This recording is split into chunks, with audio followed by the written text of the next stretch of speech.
I'm about to tell you the craziest story of an encounter I had with a police officer. I've had some wild encounters with cops. I've had some insane encounters with correctional officers. But the one that I'm about to share with you in this video might be the most ridiculous encounter that I have ever witnessed with the police officer, and it happened with myself, this said police officer, in the middle of the night on a dark highway with no witnesses.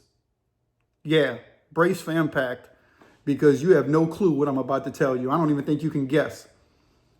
Here's the story. I used to work in the oil and gas field as a petroleum and chemical inspector.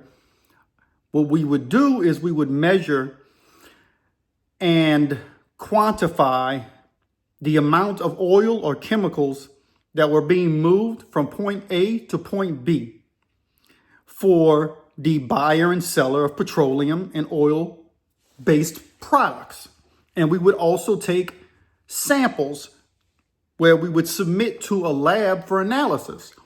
Part of my job was also to do visual analysis while I was on the job site, whether it's from a shore tank, a ship, a barge, a rail car, it didn't matter. Well, I get a job in the middle of the night. You get a phone call. You might be laying in your bed, and I'm laying in my bed sleeping. Ring, ring, ring. And you're like, I really don't want to answer that phone. I grab the phone, cell phone.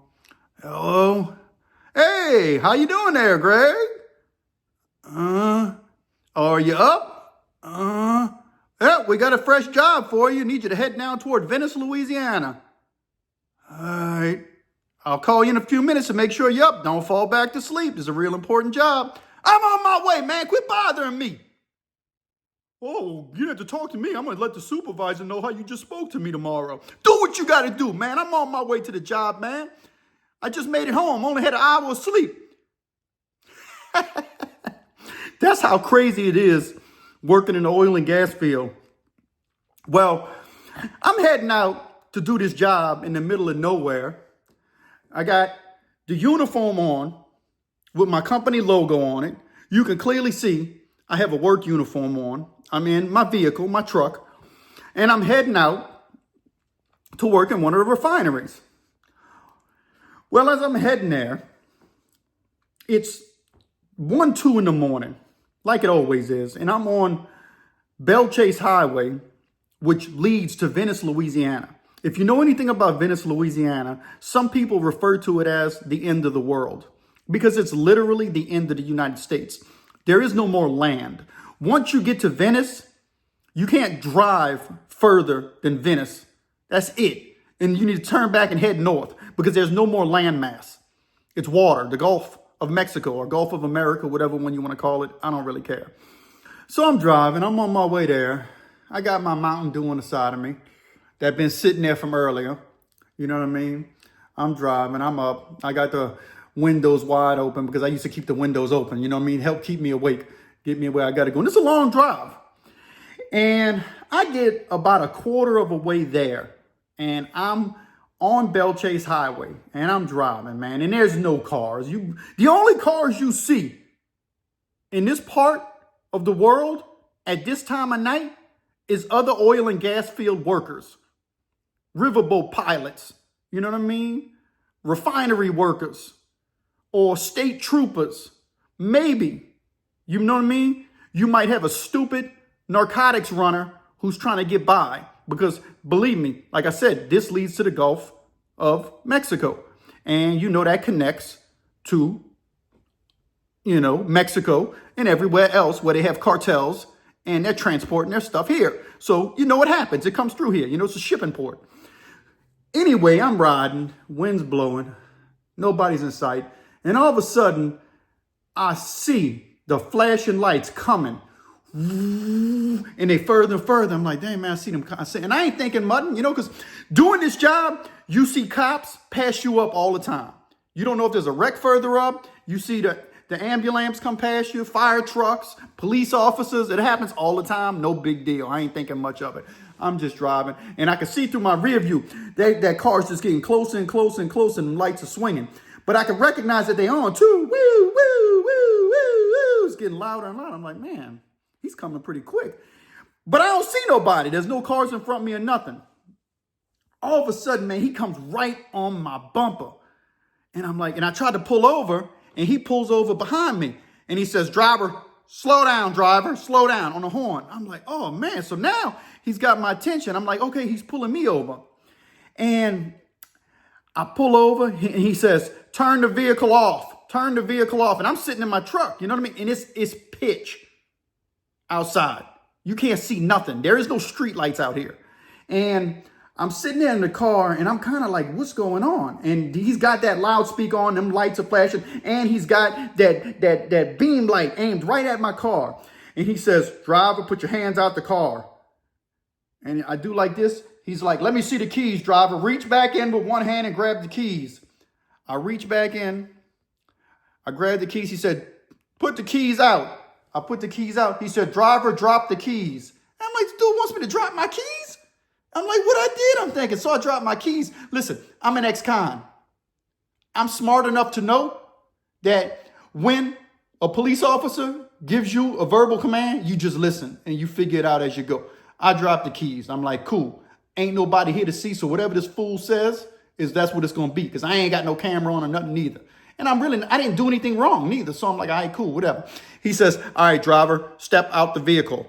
So I open my car door, which is a truck, open my truck door, and I get out, and I got a truck. It's a Dodge truck that my father gave me, and it got rims on it, you know, big rims. It's lifted high, you know what I mean? It's a high truck. It's how we do our trucks in the South. And it's souped up a little bit. And he says, step back, do not look at me, step toward the rear of your vehicle. Keep your hands where I could see them. And he says, step back, step back, step back. I know the routine, man. I've been pulled over. Like I said, I've been in prison, and I spent 10 years in prison. So I walk all the way to the back of the vehicle. And he says, all right, driver, stand there. I'll walk my way towards you. And he gets off that loudspeaker. And he comes toward me. He says, all right, I'm going to go ahead. He said, place your hands on the tail of that pickup truck. He said, there, I'm going to go ahead and pat you down. I said, you going to pat me down? He said, just keep your hands where I can see them. Right there. We're going to be all right. Is that understood, boy? And I said, yes, sir. And he pats me down. He's all right. He said, you can relax. He said, you know why I pulled you over, boy? And I said, no. He said, look right there at your license plate. I look at my license plate. I'm like, everything's updated. My registration's, everything's legit. He said, I ain't asked you about your registration, boy. Look good. And I'm looking, I really can't figure out what's going on. And he's staring me in my eye. He said, down here in Plaquemines Parish, Louisiana. He said, where you from, boy? I said, I'm right there. At this time I live uptown New Orleans. I said, I live in New Orleans. He said, you live in New Orleans? The hell you doing out here in the middle of the night, boy? I said, I'm going to work. You could clearly see, if he's a police officer out here, he knows what oil field workers look like. You could see clear as day I'm wearing oil field garb. And he says,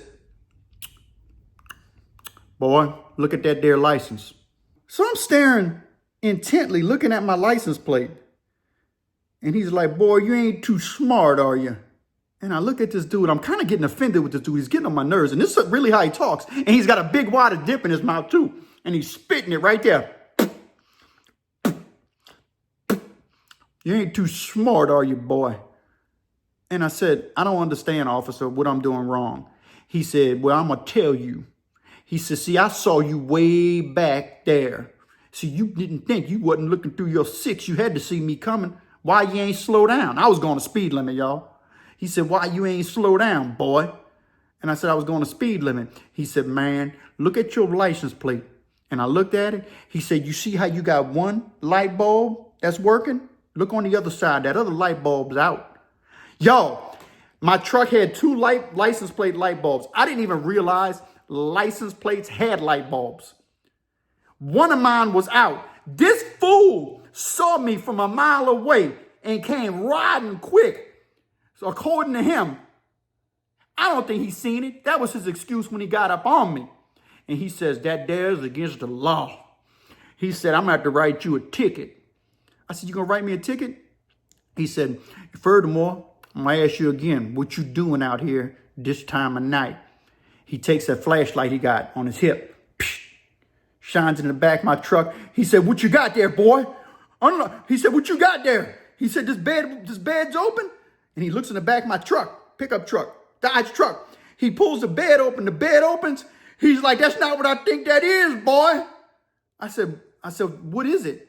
He said, are you out here manufacturing methamphetamines, boy? And I said, I ain't manufacturing no methamphetamines. He said, what's that in your pickup truck? I said, that's chemicals. I said, I'm going to work in the refinery. He said, I heard it all before. You don't look much like a refinery worker to me. You know what I mean? And I'm like, oh man, this dude's about to hook me up, y'all. That's what I'm thinking. Like, man, this dude is about to hook me up. In my mind, I'm praying. I'm like, man, how did I get hooked up with this? I'm just trying to go to work, trying to make a living, trying to pay my taxes. I'm doing all the right stuff. And I got Super Cop on me. And he's like, I'm going to ask you again, boy, you involved in manufacturing methamphetamines and crystal method. I said, crystal method?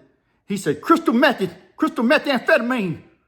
He said, that's what that looks like, laboratory. You got a rolling laboratory.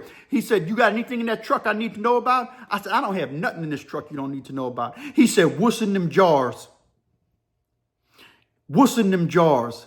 I said, it's a mixture of different stuff. I said, some of it's methanol, some of it's ethanol, some of it's benzene. He said, benzene? What's benzene? You know anything about benzene? Is that used in the manufacturing of crystal meth? I said, crystal meth? I said, no, man. He reaches in my truck. He pulls a bottle out. This is what the bottles are. This is one of my old bottles from when I used to work in the oil and gas field. Except we had tags on it, labels, twist tied to it. Because you can't travel by DOTD law. You have to have this stuff labeled. And all mine's labeled accordingly with the proper tags. And he looks at it. He said, where'd you get these tags from, boy? He said, where'd you purchase these tags from? Did you find these on Amazon? I said, nah, man, I got them from my office. He's like, what's in this here? And he opens the bottle like this, y'all. He didn't even look at the tag. He opened the bottle, and this is old toluene. This is toluene right here.